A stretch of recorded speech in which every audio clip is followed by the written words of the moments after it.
الحمد لوليه والصلاة على نبيه ترحم صلاة و سلام رسته د اسلام د ژوند بشپړ نظام درنو مینوالو السلام علیکم ورحمت الله وبرکاته الله تعالی مو د صحت او عافیت په جامو کې ملبس لره خوښم چې په دغه سپیڅلي ملاقات کې ستاسو په خدمت کې الله تعالی د دغه ملاقات د خپل رضا او خوشحالي وړ وګرځي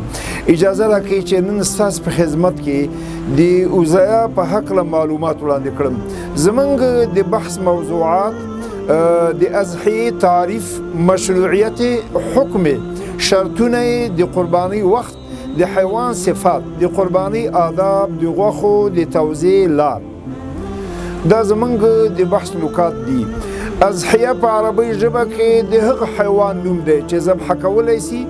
او په فقهي اصطلاح کې د ثواب په نیت په خاص وخت چې د اختر 3 ورځې دي الله تعالی ته د قرب او نږدېوالي په نیت د مال ذبح کول دي مشروعیت او حکم په 2 هجري کال باندې د اوزایا د قرباني حکم نازل شوی د زکات او د اخترونو د منځونو په شان دغه حکم هم 2 هجري کال نازل شوی ثبوت په قرآن کریم نبوي سنتو او د امت په اجماع سره ثابت ده کلام الله مجید کې الله تعالی فرمایي خپل پیغمبر ته فصل لربک وانحر فصل نو ته عبادت کوه لربک د خپل رب لپاره وانحر او قرباني کوه په نبوي سنتو کې هم د قرباني ذکر راغلی زید بن ارقم رضی الله عنه وایي یو صحابي رسول الله نه پوښتنه وکړه ویل چې یا رسول الله ما هذه الاضاحي اے دی الله پیغمبر دغه اوزایاګانې چې د مالونه موږ حلالو دا څه شی دي رسول الله صلی الله علیه وسلم وفرمایل سنت ابيكم ابراهيم دا اساس د پلار ابراهيم عليه السلام طریقه ده له ام المؤمنین حضرت عائشه روایت ده رسول الله فرمایي چې د اختر په ورځ باندې الله تعالی ته محبوب عمل هغه د وینې تویول او اوزایا کول دي نو د قیامت په ورځ باندې به له خپلو کورونو سره له خپلو خپنو سره او له خپلو ویښتو سره به دا حاضره کړی شي حضرت انس راوي حدیث دی وایي چې ضحى رسول الله صلی الله علیه وسلم بکبشین املحین رسول الله مبارک 2 سپین ګډان چې خورونه و نو دا یې حلال کړي وو رسول الله مبارک خپل مبارک په د دې ګډ په چټ باندې ایښې وه او رسول الله صلی الله علیه وسلم د الله تعالی تسمیه ویلې بسم الله او الله اکبر ویلې او په خپل لاس باندې د قرباني وکوله د ټول امت په اتفاق باندې قرباني واجب دی او دا د حضرت ابراهیم سنت دی د قرباني حکمت دا ده چې مؤمن مسلمان به خپل اولاد خپل ځان هر څه به د الله په لار کې قرباني ته آماده کوي دا قرباني دا خود ابراهیم علیه السلام د قرباني یاد دی او د الله تعالی شکر ده د الله تعالی په نعمتونو باندې چې الله تعالی یو کال موږ ته فرصت را په برخه کړ نو د یو کال دا عمر نو دا قرباني لکه د دې په مقابل کې ده په همدې توګه په دې کال کې چې کم تقصیرات شوي دي په ماموراتو کې چې کمې نیمګړتیاوې شوي دي د الله د اوامرو په عمل کې چې کومه تنبلي شوې ده نو دا د هغې جبیره ګرځي نو د قربانۍ په بدل کې که یو څوک قیمت ورکوي دا نه کېږي چې اوس یو څوک ولګېږي 15,000 روپۍ 6,000 روپۍ یو قرباني کېږي او دا قیمت مسکین ته ورکړي نو دا نه کېږي حکم چې دی په کال کې واجب دی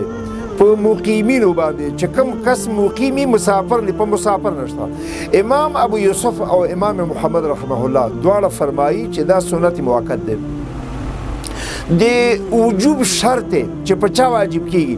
نو هغه په هغه چا باندې واجب کیږي چې څوک د زکات د نصاب خاوند دي تقریبا 200 د سپینو زرو شرعي روپۍ نن سبا 9,000 افغانۍ جوړیږي چې دا له چا سره وي او کال پې تېر سي له ده نه اضافه او یا خو یو ساماني متاعي چې همدومره ارزښت وي نو په دې باندې بیا کېږي د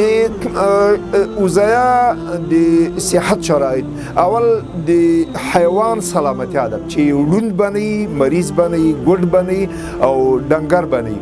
په همدې توګه دویم چې د مخصوص وخت ده چې هغه ایام نحر د اختر اوله ورځ دویمه ورځ او دریمه ورځ نو د شپې هم کېدای شي او په همدې توګه څوک چې ذبح حقیق نو د هغه دپاره اسلام شرط ده چې دا به مسلمان وي د څوک چې په چا چې وزایا کېږي مکلف مسلمان باندې هغه به مسلمان وي آزاد به وي بالغ به وي عاقل به وي مقیم به وي او د مال خاوند به وي او د وزایا نیت به کوي د وزایا وخت یې ده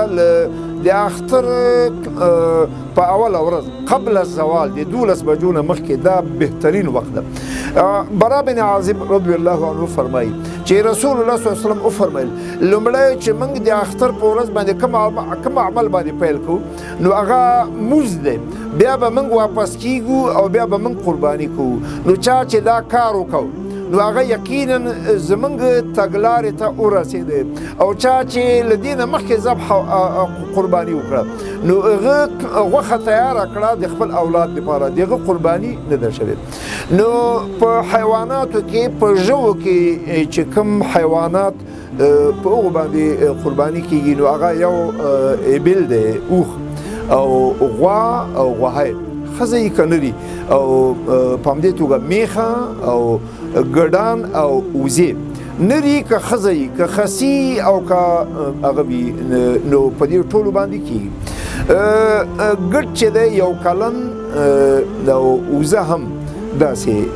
یو تن کافي کېږي او اوښ او غوا او خوسی په دې کې اووه تنه شریکېدی شي